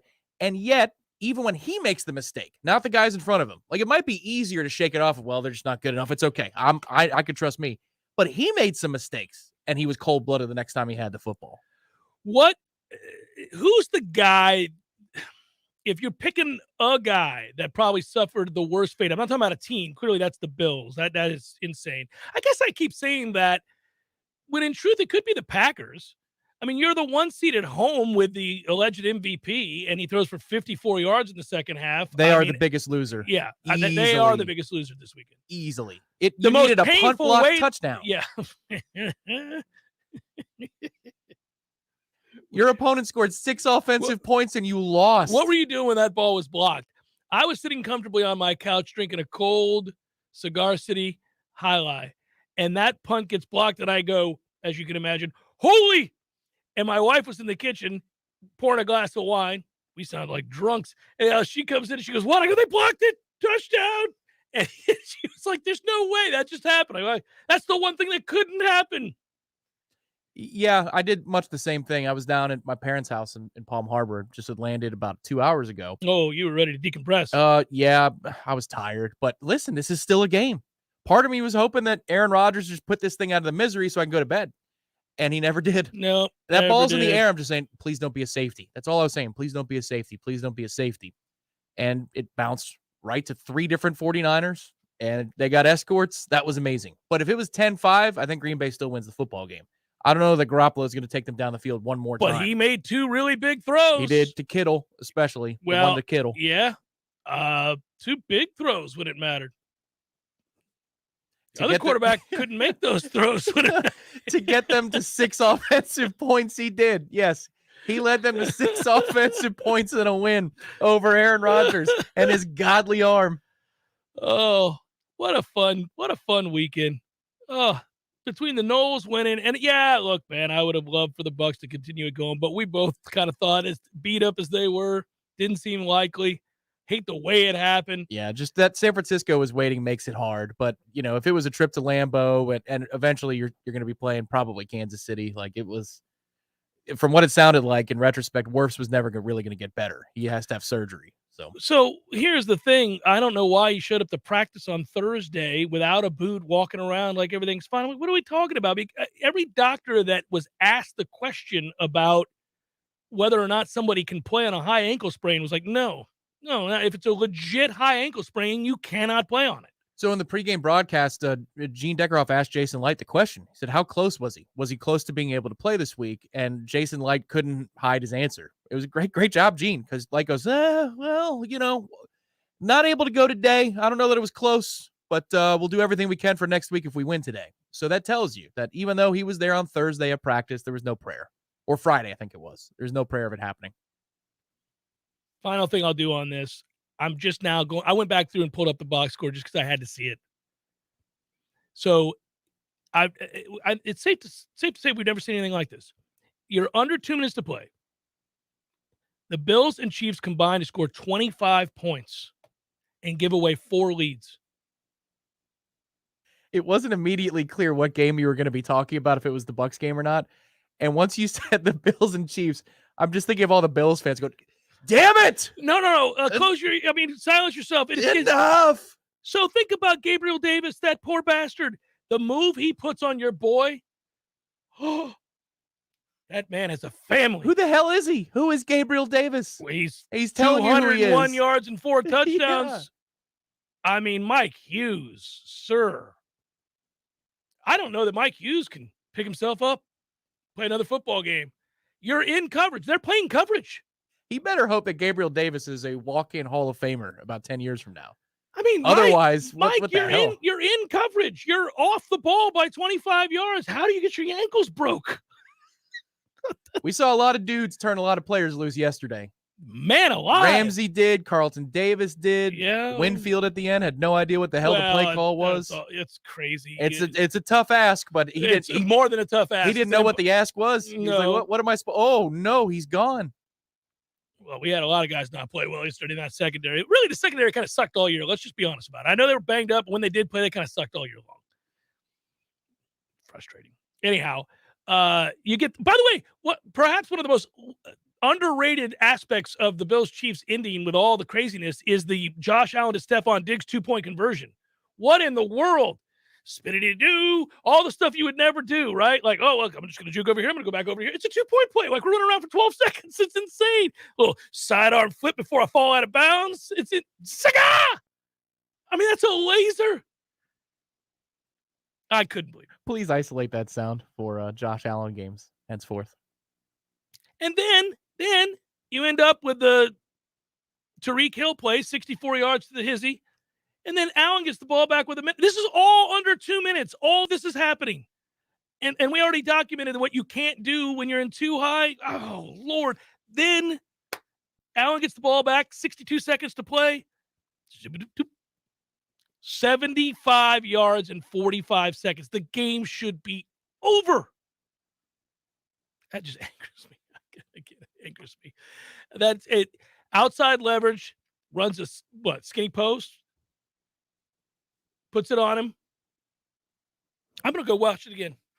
I'm going to go watch that game when I get home. You need closure. It was one of the greatest things I've ever seen. I just feel really bad for the Bills. I really do. I feel terrible for that team. You're either genuine and feeling bad for them, or this is the greatest troll ever. No. I do not mean it to be. I genuinely feel bad. I genuinely, no, I've never seen somebody.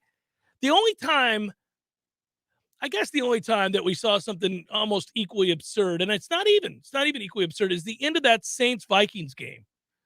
The prayer. Oh, yeah. I mean, that's absurd. What are you taking that angle for? Well, That's I still don't know what that guy was doing. Oh, His head straight down. Diggs has been in two of those. He's on either end of them. It's really dumb, though. But I mean, when he catches it, I'm saying, get out of bounds, because surely there's a defender there. To the house. No, he spins around. There's to the house. Nobody there. Go back and watch that angle. The guy takes, you would have thought he was on the take. Who's doing that? Who takes that angle? He's like, oh, I'm just going to bury my shoulder down here into the dirt.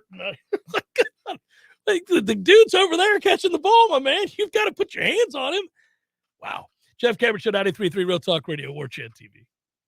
Well, so far this month has already been a long, cold year. But nothing breaks up the cold like a cozy, warm fireplace in your home from Hearth and Patio. You may not know this, but many of today's modern, environmentally friendly indoor fireplace designs offer amazing energy efficiency. And when you get a new fireplace installed by Hearth and Patio, they will also service the equipment to make sure it lasts for years to come. Something else you may not know, Hearth and Patio can also repair your existing fireplace. I'm going to read you a recent review from a real customer. Donna says, our gas fireplace stopped working at a time when we experienced our coldest weather. I called other companies, but the earliest they could send someone out was 10 days. Then I called Hearth and Patio, and they had a technician at my house the next day. He not only was friendly, he fixed the problem and never tried to sell me something I did not need. It was so refreshing.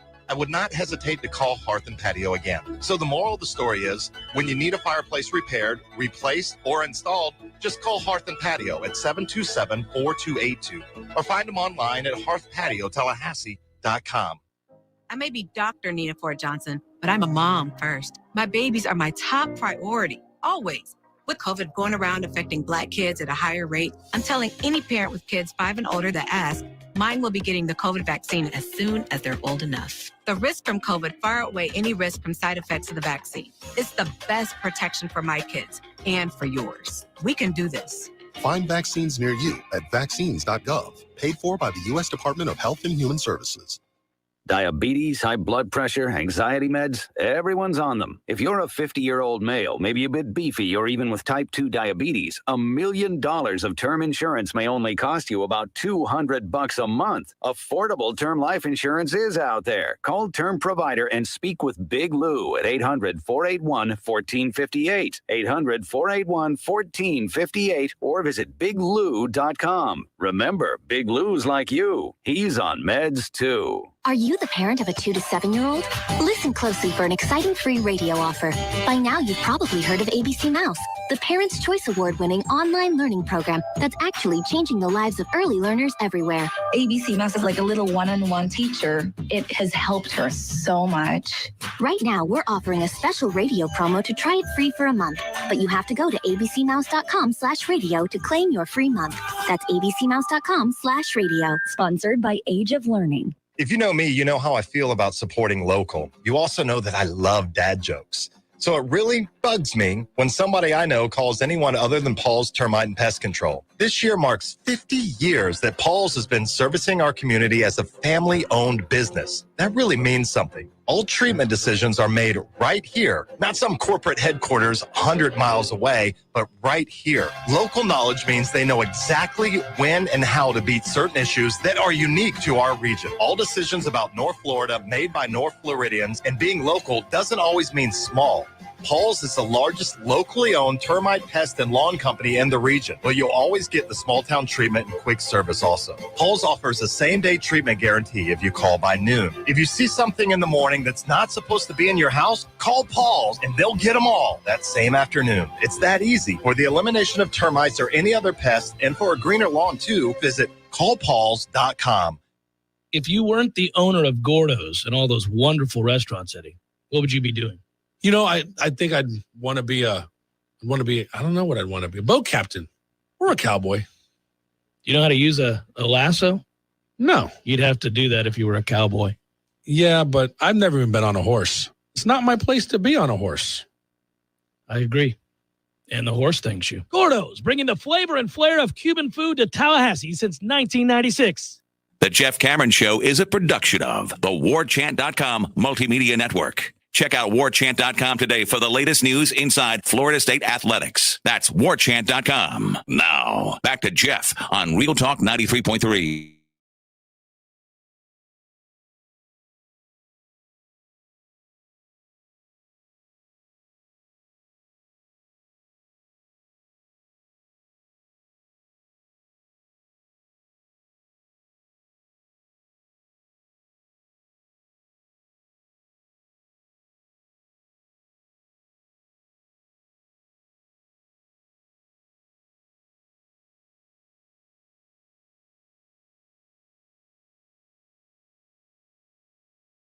Warchant TV. Appreciate you. Thanks for joining us. Yes.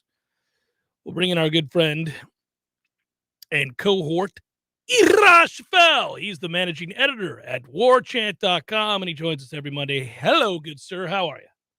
I'm great, Jeff. How you doing? I'm good, buddy. What a weekend. What a weekend. And it started with Florida State winning.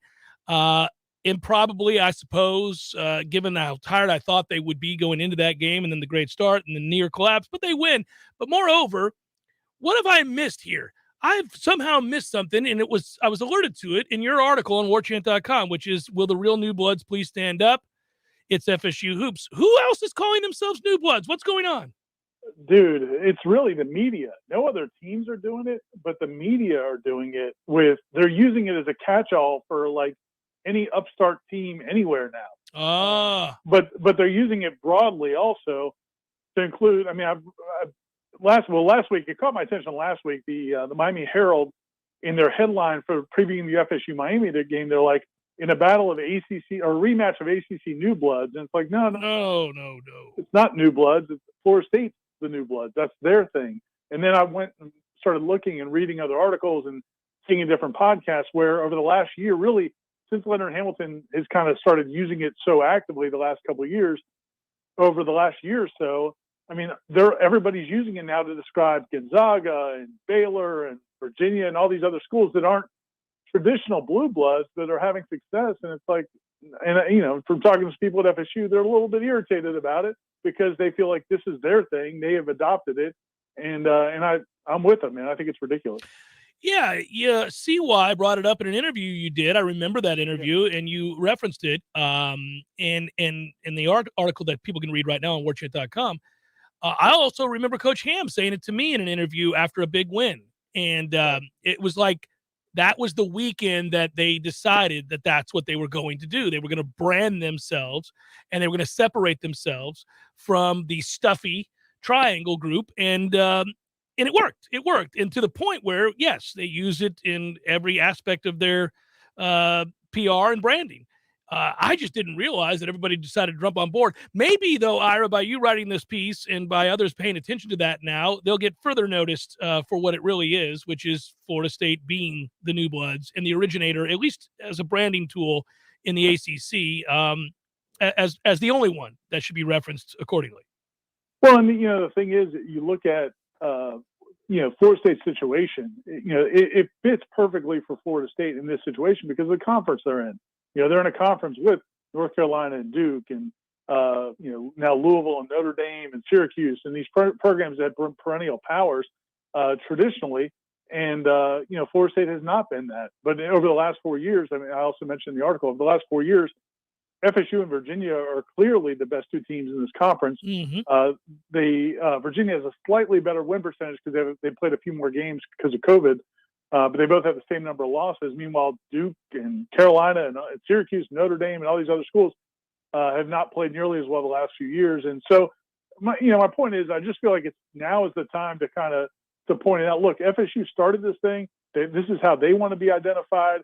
This is clearly important to them, and they've done everything they can to really embrace it. And now, the media can't just say, you know what, we're going to start using that for any team that's not a traditional blue blood. No, that's not fair. Go find their own nicknames. Florida State has really gone to great lengths to it's not just a phrase or what they call themselves. It really is the fabric of what they are. Well, it's no shock that Seth Greenberg got it wrong. I'm glad you noted that in your article. One of many things that old Seth gets wrong. By the way, over the weekend, I was in the other room and I had the TV on, and Boston College. I can't remember who Boston College was playing this weekend. But they were at home, and Seth Greenberg said, well, Boston College is one of the toughest arenas in the country to play. It's like, what? What? Anyway. Other than maybe he was referencing the fact that there's no atmosphere at all. Well, it can be difficult because you got to generate your own emotions. There's nobody there. Exactly. He didn't say that, though. No. I don't know, maybe 60 or 70 or 90 other arenas that college basketball coaches would less rather play in. Hey, so speaking of the win itself, specifically Florida State getting its sixth straight now and in first place for the ACC, and really I think we both, if we're being honest, are pretty stunned. Not that a team would come around, get together, and find their sea legs, if you will, and find a way to compete game in and game out, because this staff has proven year in and year out that they're going to find what makes a team tick, and they'll find the right matchups and they'll compete. But they're in first place, and it's not a great conference. They could conceivably be in this position going into the final week of the season with a chance to win the ACC. I wouldn't be stunned. And that's a testament to their coaching and how hard these kids are working, and also how down I think the ACC is right now, because this is kind of a transitional year for Florida State. So I don't want to belittle what they're doing, but I do want to point out that, like, by finding themselves and finding ways to win games, and it is time and again coming down to the wire, they're going to possibly put themselves in a position to do something pretty special this year. Oh, there's no doubt. And, man, look, man, if people want to say the ACC is down and use that to somehow diminish or anything, look, man, nobody lost more talent than Florida State last year.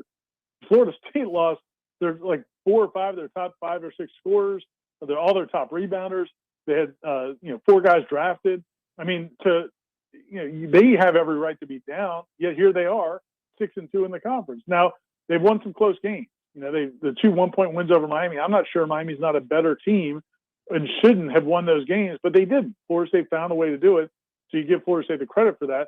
But yeah, to your point, man, I mean, you look at the remaining 10 games, and you can't count them as W's before they happen. Because no. We all know 2 years ago, Florida State should have won the league. They did win the regular season title in 2020. They should have won it in 2021, but kind of blew a couple chances. And here they're in first place again. But there's a very good chance. Yeah, they could win the conference again in the regular season, set themselves up to be certainly get the double bye in the ACC tournament, position themselves well with a decent seed in the NCAA tournament from where they were a few weeks ago and all the holes they had to fill. It's incredible. Yeah, I think it's pretty cool. Since 2018, 2019, this is also in your article on warchant.com for people to go read. Only Virginia has a better record. They're 49-15 with a 765 winning percentage. Florida State's 46-15 with a 754 winning percentage. That's ahead of Duke. That's ahead of North Carolina. That's ahead of Louisville. That's ahead of Syracuse. Name whomever it is you want to point to. Florida State is right there as the best, one of the two best teams in all the ACC going back to 2018. So it is remarkably consistent, this program.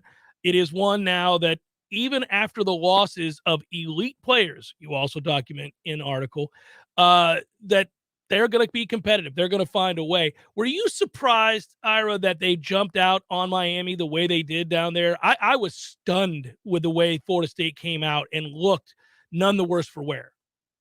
100%. I thought that was going to be a game where maybe, if they grinded it out, they could stay in it. I thought that was going to be the goal, to just, stay in the game with 5 minutes left and give yourself a chance. And maybe the game pressure would hit Miami since they have lost 8 straight in the rivalry. But, man, they just poured it on, and Miami could not get a shot to fall. I mean, it was a perfect storm. FSU played good defense. They played really well on offense, and then Miami missed some shots. And I think it just kind of started weighing on them. And then the second half, and I heard you mention it earlier on your show. The combination of Florida State being super fatigued, I think it really caught up to them in the second half. And then, Miami finally starting to play the way they needed to play. And then Florida State also kind of being in that tough position of not wanting to rush shots and just trying to kind of milk clock. But traditionally, if teams try to press Florida State, look at that NC State game earlier this year where Florida State almost scored 90 points on the road. There's steady dunking, yeah. Yeah, if you press them, they're going to be more aggressive and they're going to run you out of the gym. But you don't really want to do that when you've got a 20-point lead. So you're kind of caught in the middle, and I think that was a combination plus being tired and then Miami, getting a couple of 4-point plays, which just made no sense at all. Hey, so you tweeted when it happened. Ira, sorry I interrupted. I have to jump in here. You tweeted when it happened. You're absolutely right, and there are a lot of things that drive us crazy, all of us as fans in any sport, about officiating. But there is a very real trend of refs looking for a reason to blow a flag. Throw a flag or blow a whistle. Let's combine the two, Jeff. To blow a whistle on 3-point shots. Every 3-point shooter has now gotten to a place where they extend their foot afterwards, and if you so much as graze it in your effort to block a shot, they call it, especially if they wait and see if it goes. It drives me nuts. That's not even close to a foul on that 4-point play. And what's ridiculous is what you're doing is you're telling the other team they can't defend the 3 from that point on. Right. Because later, Wong got a 3 later where I can't remember if it was Mills who was guarding him, but whoever it was didn't even want to put their hand up because they were afraid to give a 4. Well, now he's got a wide open look. Well, that's crap. And again, that wasn't to say the officiating was unfair to Florida State in the course of that game. I thought Florida State got plenty of calls. It was probably even down the middle. I just don't know why they feel the need to, if a 3-point shooter just flops to the ground, no matter whether he's touched or not, they have to blow the whistle. They just can't stop themselves. It's frustrating, but the Noles found a way to overcome, and that is 9 straight victories over Miami, and a fun topic and a good article, Ira, as always, on warchant.com. Brother, I'll talk to you later. Be well. Thanks, Jeff. See you, man. Yep.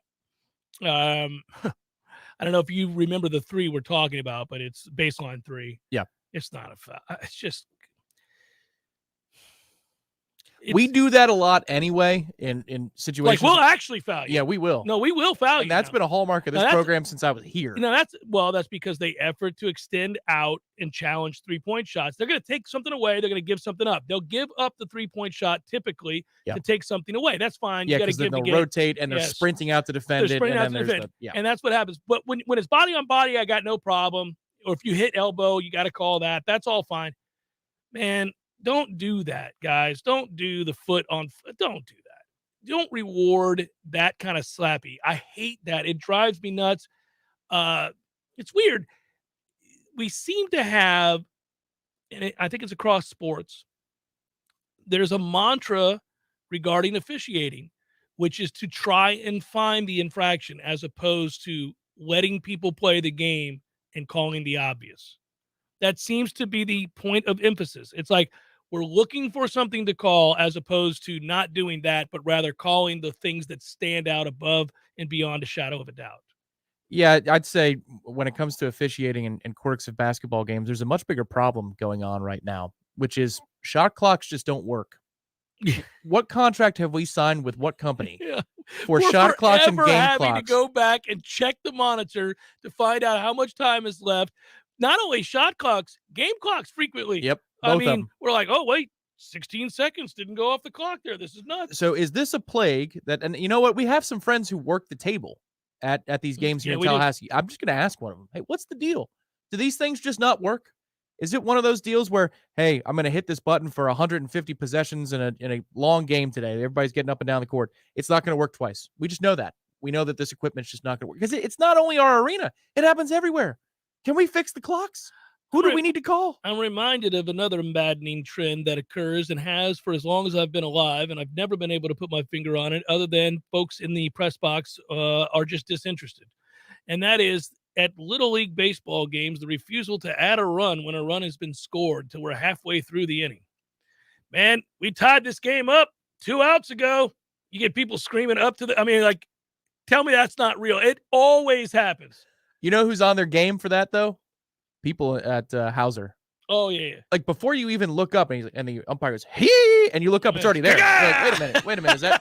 Was that strike one or strike two? Because I'm waiting for the number to change. Oh, that's right. It was 2-0. He's already got they got a quick trigger up there. No, so it's they're unlike your Little League fields. It's 3-0 other team. My son hits a double in the alley to drive in a run. You're proud, you're clapping. You're like, oh, we can put that run up.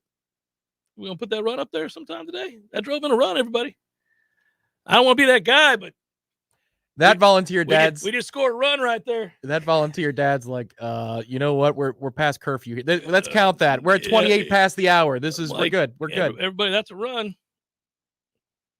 Somebody gonna go up there and tell them that we scored a run? Because it's starting to really eat at me a little bit here. That was an RBI double. I know I'm not the only one who caught that.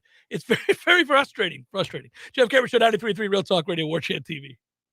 Your local news now. A day after an overnight fire claimed the lives of 2 young girls, the Franklin County Sheriff identified the victims and shared more details on upcoming fundraisers. 11-year-old Alexis Sloan and 10-year-old Lily Sloan were killed when a fire sparked in their mobile home early Friday morning. A heat lamp keeping puppies warm likely sparked the blaze. The Sheriff's Office will collect donations. The family has plenty of clothes but is in need of household essentials. A new bill that would allow school districts to put cameras in classrooms is making waves. House Bill 1055 in the Florida House would also require teachers to wear microphones. The bill sponsors Representatives Bob Rommel and Mike Beltran said it will add another piece of protection. The program would be optional for school districts and only be used to investigate altercations. If an incident occurs, parents would have access to the videos within 1 week. Critics say the extra layer of scrutiny could drive teachers away from an already short-staffed profession. The 60-day session ends March 11th. This is Rachel Lene with your Real Talk 93.3 local news update, brought to you by McLemore Systems, Tallahassee's go-to Mac store. Check them out online at McLemoreSystems.com. This is meteorologist Paul Trombley with your Real Talk 93.3 weather update. A blend of clouds and sun this afternoon with a high of 59. Southwesterly winds around 5 miles per hour. Chance for scattered showers tonight. Lows level off around 43. Overcast skies. Cloudy skies expected tomorrow. Scattered rain showers likely. High of 52. Upper 50s Wednesday and Thursday. This report is brought to you by The Lawn Johns. For all your landscaping and lawn care needs, visit thelawnjohns.com. Right now, 60. Hi, I'm Jeff, founder of Which Superior Sandwiches, and I'm here to tell you about our signature witch, the Wicked. Why call it the Wicked? Some say it's wicked tasty, some say it's wicked large. One thing's for sure, with oven-roasted turkey, ham, pepperoni, roast beef, and bacon, as well as your choice of 3 cheeses, it definitely takes you from wicked hungry to wicked happy in just a few wicked good bites. Only at Which Superior Sandwiches. On Wednesday, the Wicked is just $5. 5 meats, 3 cheeses, $5. If you weren't the owner of Gordo's and all those wonderful restaurants, Eddie, what would you be doing? You know, I think I'd want to be I don't know what I'd want to be, a boat captain or a cowboy. You know how to use a lasso? No. You'd have to do that if you were a cowboy. Yeah, but I've never even been on a horse. It's not my place to be on a horse. I agree. And the horse thanks you. Gordo's, bringing the flavor and flair of Cuban food to Tallahassee since 1996. Here's what you missed on the Greg Tish Show. A woman only identified as Mrs. Wong posted on Chinese social media she had gotten locked down After a first blind date, she discovered that their date's community had gone into swift lockdown after visiting his house for a meal. This absolutely has to become a romantic comedy. Lockdown Love. He was looking for Mrs. Right, but he found Mrs. Wong. Lockdown. Starring Matthew McConaughey. All right. The Greg Tish Show, Monday through Friday, 6 to 9 a.m., only on Real Talk 93.3.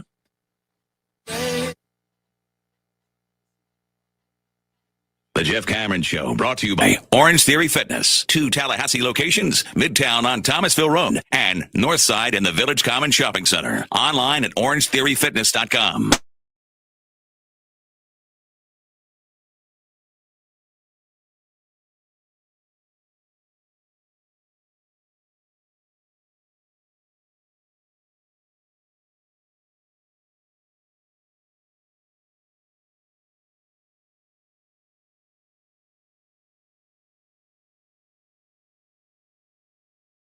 And they're doing nothing like a deadbeat that money.